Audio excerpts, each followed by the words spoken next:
Welcome to the Slop Temple. We pray this video helps. You begin by preparing the phone and getting immediate feedback. Update iOS and plug in if battery is low, because changes can be tested safely. Next, open Settings and tap Accessibility so you see vision, hearing, and physical categories at once.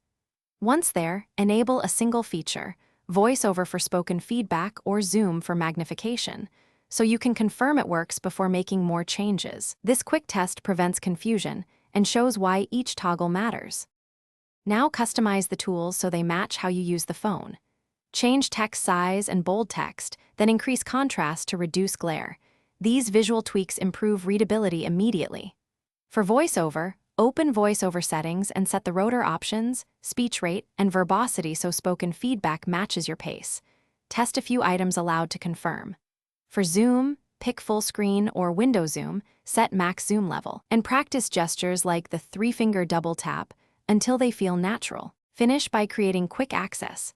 Assign the accessibility shortcut to toggle VoiceOver, Zoom, or magnifier with a triple click of the side button. This saves time in daily use. Once done, test your setup across apps like Messages, Safari, and Mail so formats and speech behave consistently. Make small tweaks if text or gestures differ. If something goes wrong, reboot the phone, confirm iOS is current, and as a last step, reset accessibility settings. This clears conflicts without erasing your other data.